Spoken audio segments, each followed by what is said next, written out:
Today on CityCast Chicago, as Illinois lawmakers return to Springfield today, gun control legislation could be on the docket. Representative Bob Morgan's district covers the North Shore, including Highland Park, where a shooter killed 7 people last summer. Morgan has introduced the Protect Illinois Communities Act, which will prevent the future sale of what's commonly known as assault weapons, as well as large capacity magazines, and would change age requirements for obtaining guns in Illinois. State Rep Bob Morgan is here today to break down the bill. It's Wednesday, January 4th. I'm Jacoby Cochran, and this is CityCast Chicago.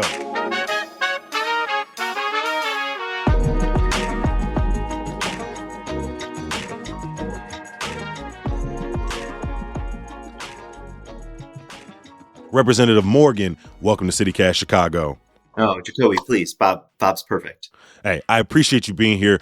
I'm going to start off a little heavy, Representative Morgan, and I don't ask this lightly, but I know you were marching in the 4th of July parade in Highland Park. What do you remember about that day? It started like most of us start our 4th of July. It was with my family. I marched in the parade as a politician, as a candidate. So we were lined up with probably 40 or 50 different floats, and we had just been given the green light to start marching, literally. And my campaign manager was standing in front of me, and she was on the phone with another elected official. She turned and looked at me with a look that I'll never forget and just yells, "Gunshots, gunshots." I mean, in the first seconds, the first minute or two, the brain doesn't process that kind of thing. A week earlier, myself and the state senator and the congressman from our area, Congressman Schneider, we literally were a block away talking about gun violence. And so it felt very surreal because in the moment, it wasn't clear what was happening. I didn't know who had been shooting. I didn't know if anyone had been shot initially.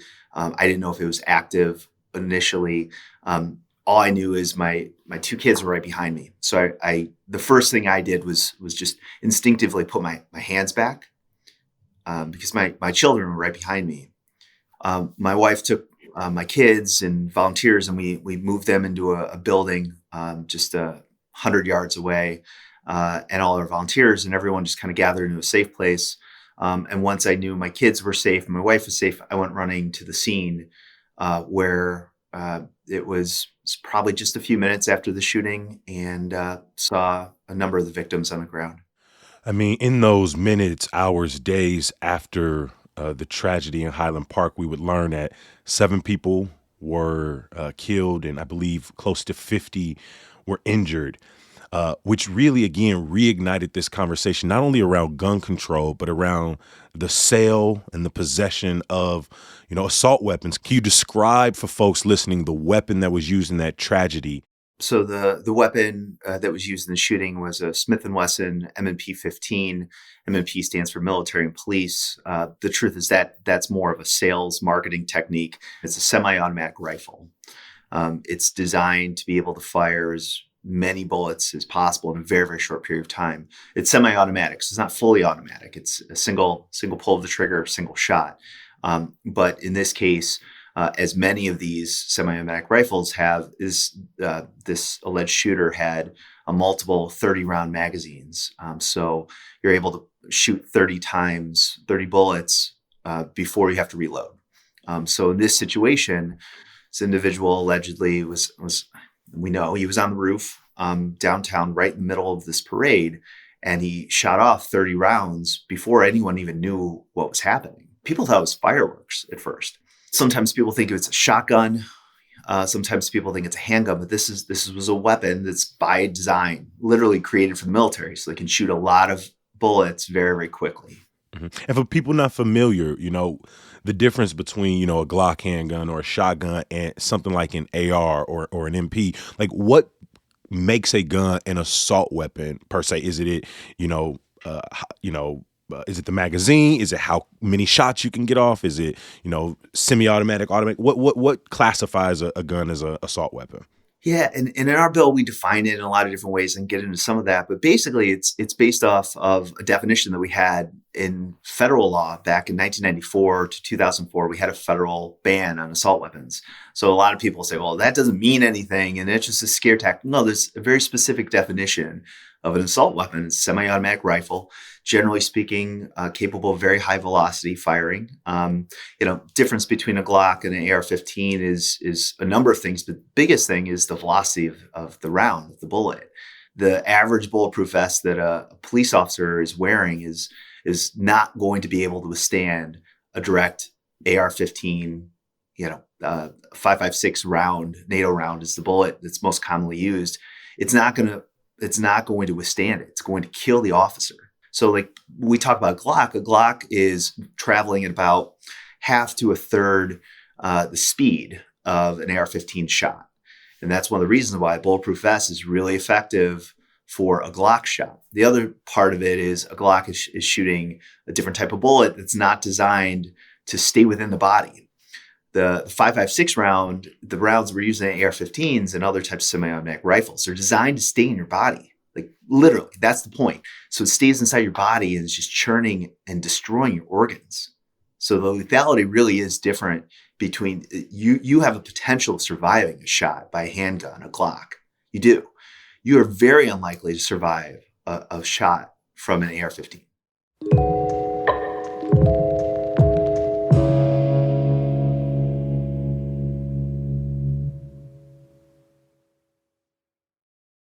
You've introduced the Protect Illinois Community Acts to ban assault weapons in Illinois and make obtaining a gun or gun card harder for certain individuals.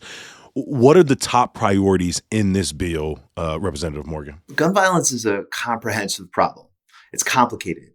It happened over decades and decades and decades. It didn't just happen. It didn't just happen because of COVID. It didn't just happen because the assault weapon ban went away. This is generations of disinvestment in communities, generations of marketing of these weapons, that you need them for self-defense, that you need an AR-15 literally under your pillow to defend yourself. This is just one element of what we need to do to really start to address gun violence, because we have to address mental health. Absolutely. We have to address school security. Absolutely. But at the end of the day, what we haven't acknowledged and done in state law is talk about the weapons, and that's really what my charge was, that when the speaker created this firearms safety and reform working group, it's very deliberately called the firearms safety and reform working group, not the mental health and gun violence working group, not the social media extremism working group. It's gun reform. And that's what we're trying to do. Mm-hmm. Is there anything in the bill that will impact people who already own assault weapons or high capacity magazines? Because, whether you live in Illinois or you live in Florida, the minute you start talking about gun control, there are those who, pull out the bullhorn and say they coming for our guns. They coming for our guns. Is there anything to address people who already own these weapons? Yeah. The best way to describe what we're doing here is closing the front door, right? So there are hundreds of thousands of semi-automatic rifles in Illinois, at least. And what every state that has done an assault weapon ban, what they really do is they ban future sales. So we created, at least my proposal creates a registration of existing weapons. You get to keep your weapon if you register with the state. So right now, if you have a weapon, if you have a firearm, you have to have a FOID card in Illinois. So 2.5 million people have a FOID card that allows them to purchase, own, possess a firearm. But we don't register the weapon. And so the change here would be giving law enforcement the opportunity to know who's got these weapons. And it's a pretty small sliver of the population that has firearms that have these AR-15s. They usually have multiple semi-automatic rifles. The magazines are a little bit different. High capacity magazines, they don't have any serial number. They're not attached to a weapon. There's no tracking of that. So what we basically did is try and ban the sales so that through attrition, a lot of these cartridges are going away. So people that have these cartridges, they're supposed to dispose of them. Again, that's up for discussion. We're hearing a lot of feedback about what to do so that we're not trying to criminalize people that have legally done something in Illinois. They legally bought these weapons and these magazines. And I think the final legislation will reflect that. Yeah. I mean, have you talked to colleagues who won't support this legislation, and do they tell you why? I mean, the vast majority of people that are a hard no on this are Republicans so far. There are a lot of different concerns and considerations here from Republicans and Democrats. People are concerned, again, about registration. Their concerns about law enforcement and their ability to continue to have access to firearms and the firearms they need to protect us and themselves. There are elements, we're still in conversations about criminal penalties, right? We've done great things in the last couple of years to make sure we're reducing criminal penalties so that we're not criminalizing just everyday behavior, and we're not disproportionately incarcerating people. So we're working on that. We want to make sure our final product reflects that too. I think that at the end of the day, there's a potential, and I really hope this is a bipartisan bill. The state as a whole is dealing with gun violence. Might not be inner city violence, but suicide by firearm is a real thing. Mm-hmm. I mean, when I think of some of the legislation that's come out that impacts the criminal justice system, I can't help but think of the Safety Act. And I mean, that was subject to a very disparaging misinformation campaign. When we talk about gun reform, so much of the conversation that happens is around people's interpretation of the Second Amendment. Do you anticipate similar misinformation campaigns and even constitutional challenges to this bill? Yes to all of that. This is a hard one. This is a hard topic. The Supreme Court has given a lot of messages recently, and so we're mindful of trying to stay within what's constitutional, what's legal, what's going to withstand state law and federal law. And the misinformation campaign's real. I expect a lot of fear mongering. That's par for the course. I also think the facts are pretty clear that the state wants reform on some of this stuff. Democrats and Republicans across the board, majority support for an assault weapon ban. So what are we really talking about? I think we're talking about what is going to make our community safer, all communities, and how do we do it in a way that's not going to relive and recycle some of the mistakes we've made in the past when trying to take on big issues and disproportionately impact disinvested communities of color in particular. We've talked so much about the past, right? We've had a federal assault weapons ban, for a while. Highland Park itself has an assault weapons ban. I have to ask, have similar initiatives shown to be effective and have a measurable impact on gun violence? Yeah, the answer to that is indisputably yes. There are 7 states plus DC that have instituted assault weapon bans. There are another 4 or 5 that have put high-capacity magazine bans in. And what they're finding is reductions of gun deaths. I mean, it's pretty straightforward. Cook County Sheriff Tom Dart talked about it. He said, the mortality rate and the lethality of these shootings is exponentially higher when they have these high-capacity magazines. What have you been hearing from the public? And then how soon will this get picked up when lawmakers are back in Springfield? I think the state is ready for an assault weapon ban, for high-capacity magazine ban, for stepping up our efforts to combat illegal gun trafficking and to extend our firearm restraining order duration. Right now, it's only up to 6 months. We're extending that up to a year. There's a number of things in here that I think will make us safer and reduce gun deaths in Illinois. And that's really, at the end of the day, my goal. We're going to see this in Springfield. We go back through the 7th, and that's what we call our lame duck session. It's the last couple days of this current General Assembly. And everything I've been doing and trying to do is to pass this legislation during that time. I think that there's a path. I'm hopeful. Nothing's guaranteed here. And the final language, of course, is going to keep changing until we actually put it up for a vote. So I hope everyone who's listening, if they have questions and ideas, we want to hear them and help us get this done. We talked to the Illinois House Representative for the 58th District, Representative Morgan. Thank you so much for making time for us. Thanks, Jacoby. Talk to you guys soon.